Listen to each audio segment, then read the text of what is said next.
did you get into reading the Eastern Fathers? Because, after I read Way of a Pilgrim and did the two things everybody does after having read that book, Chocky, Philokalia, boom. I just found it difficult to enjoy the Eastern Fathers. And even now when I read them, I think, this is not as good as Francis de Sales. This is not as good as Teresa of Avila. This is not as good as Thomas Aquinas. Slap me. Go. I'm not going to slap you because I'm a nun. Okay, but you were a Western Catholic at some point. So did you have a transition to sort of... I didn't really. So I was raised Roman Catholic. My whole family left the Catholic Church when I was in high school, and I was really poorly catechized growing up. Like I don't know if I don't think I knew about the true presence in the Eucharist. Like very poorly catechized. No fault of my well, maybe some fault of my parents, but like really they also were poorly catechized, But then I came back to the Catholic Church in college and within a year discovered the Byzantine Rite. So I didn't really know that much about the Roman Rite before becoming Byzantine. Well, but maybe there's this though still. I mean, those authors that I mentioned lived 500 years ago or something, not 1,600 years ago. So I suppose that's it too. There's a big emphasis, and thank God there is, on the fathers of the Church in the East. There should be more in the West. Thomas Aquinas, massive fan of the fathers.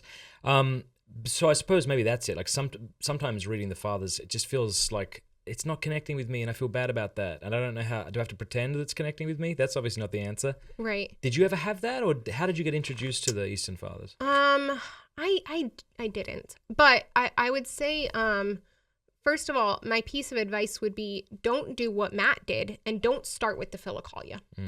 That's probably not the most gentle introduction.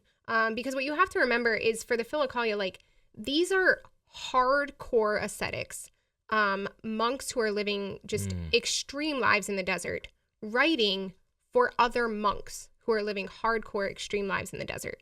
So you have to know the context, right? Like that makes sense. It's the whole like text without context is no text at all kind of thing.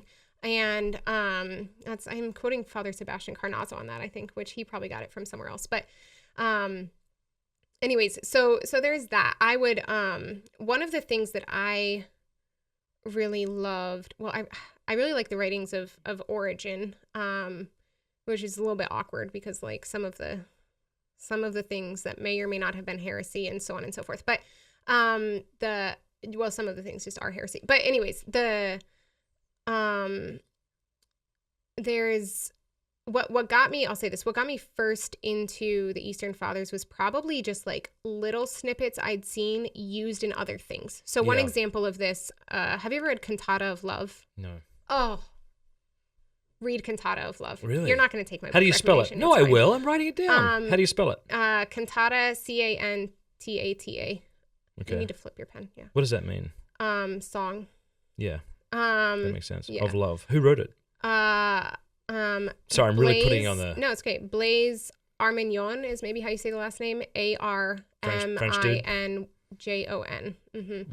He's maybe a Jesuit. Is he Jesuit, Mother Gabriella? Yeah. It's a verse-by-verse reading of the Song of Songs. Oh! Yeah. I need to read it now. With commentary by Teresa of Avila, Bernard of Clairvaux. But he's also got a lot in there of like Origen, John Chrysostom. So he's got some like Eastern stuff in there as well. Okay. And so that's one of the things that I think is helpful.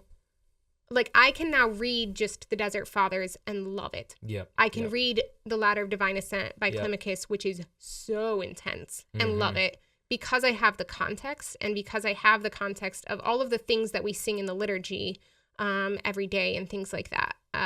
So as you're kind of living out this spirituality, you start to be able to understand it a little more and apply it a little more.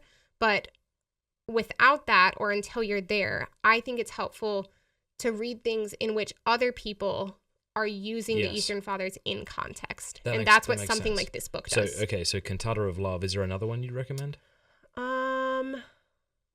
I'll think of that and I'll maybe come back to it after the intermission or something like that. So, or we can ask during the intermission. But that's a really good point, because the things I just mentioned, right? Francis of de Sales, he's writing to people in the world. Right.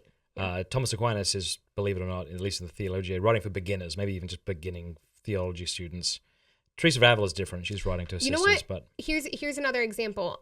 There's a book, a big green book, and it's called. It's fairly expensive, so I'm sorry about that. But it's called